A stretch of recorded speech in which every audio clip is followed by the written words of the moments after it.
नमस्कार विद्यार्थ्यांनो, आज आपण प्रॅक्टिस सेट 3.2 बघतोय. पहिला क्वेश्चन आहे, use the given letter to write the answers. म्हणजे इथे आपल्याला इक्वेशन्स तयार करायचे आहेत.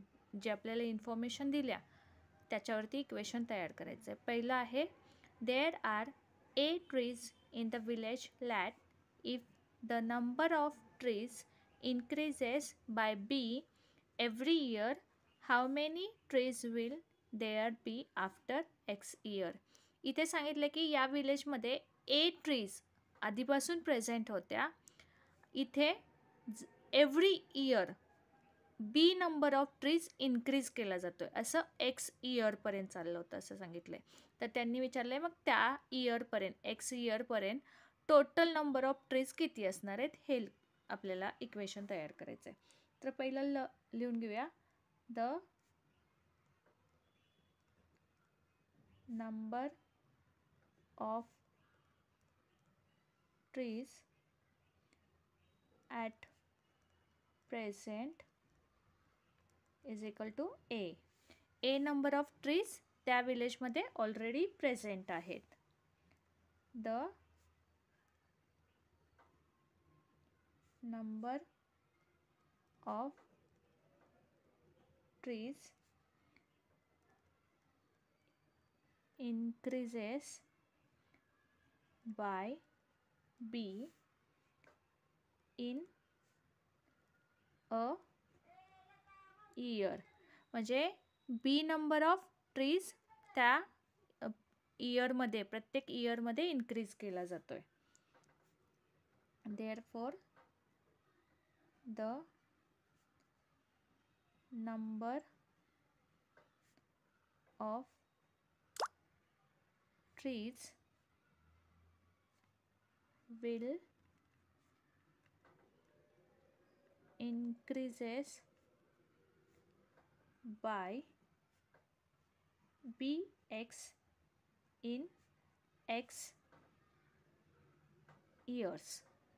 म्हणजे X इयर्समध्ये Bx एवढा नंबर इन्क्रीज होणार आहे.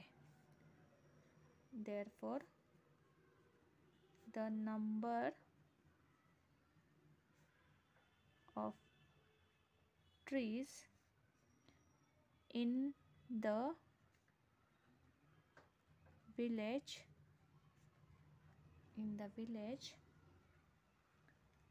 let after X years will be A plus Bx. म्हणजे आधीची A ट्रीज आहेत आणि दरवर्षी Bx एवढा नंबर वाढवतोय, म्हणून इथे या दोघांची आपण ॲडिशन केली आहे, कारण टोटल नंबर लिहायचा होता आपल्याला.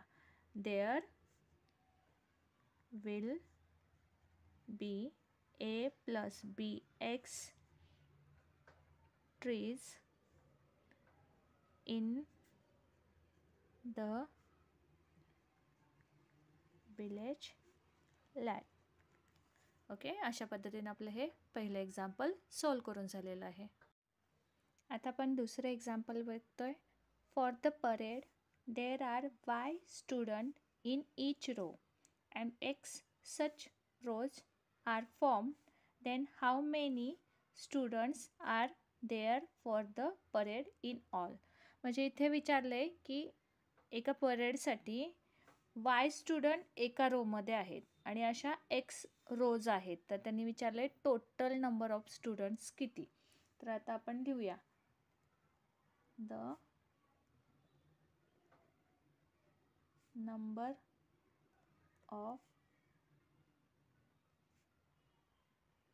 रोज for parade is equal to X. म्हणजे X नंबर ऑफ रोज आहेत त्या परेडमध्ये. The number of students in each row is equal to Y. बघा इथे नंबर ऑफ रोज x आहेत आणि नंबर ऑफ स्टुडंट एका रो मधले y आहेत. Therefore the total number of student for parade is equal to x multiply y is equal to xy.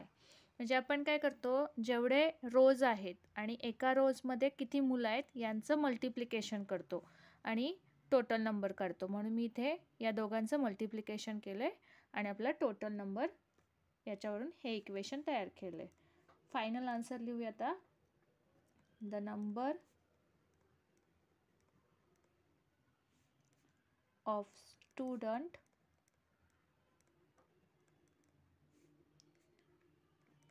present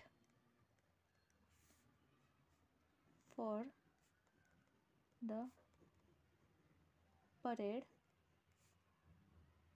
is XY. हे आपलं final answer आहे. आता आपण तिसरं एक्झाम्पल बघूया. The tens and unit places of a 2-digit number are m and n respectively. Write the polynomials which represent the 2-digit number. इथे काय सांगितलं आपल्याला, एक 2-digit नंबर आहे, त्याच्या युनिट आणि टेन्सच्या प्लेसवरती m आणि n नंबर आहे. तर आपल्याला तो नंबर कोणता आहे त्याचं इक्वेशन तयार करायचं आहे. तर आपण लिहूया. The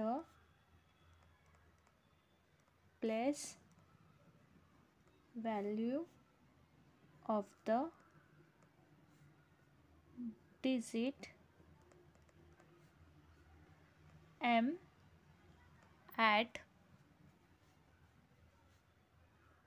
tens place is equal to m multiply 10 is equal to 10m. म्हणजे आपण टेन्सच्या प्लेसवरती जो काही नंबर असतो त्याला 10नी मल्टिप्लाय करतो आणि त्याची प्लेस व्हॅल्यू करतो. म्हणून मी इथे m मल्टिप्लाय 10 केलं आणि याचं मल्टिप्लिकेशन 10m लिहिलं आहे. Therefore the place value of the digit n at the units place is equal to n multiply 1 is equal to n. आणि युनिटच्या प्लेसवरती जो काही नंबर आहे त्याला आपण 1नी मल्टिप्लाय करतो आणि त्याची प्लेस व्हॅल्यू करतो. म्हणून मी इथं n मल्टिप्लाय 1 केलं आणि इथे n लिहिलं आहे. Therefore the number form is 10m plus n. बघा हा 10च्या प्लेसवरती होता म्हणून मी तो आधी घेतला आणि हा युनिटच्या प्लेसवरती आहे म्हणून मी नंतर लिहिला. Therefore the required number is 10m plus n. हे आपलं फायनल आन्सर आहे. अशा पद्धतीनं हा तिसरं एक्झाम्पल आपलं हे सोडून झालेलं आहे. व्हिडिओ आवडले असल्यास लाईक करा, शेअर करा, सबस्क्राईब करा.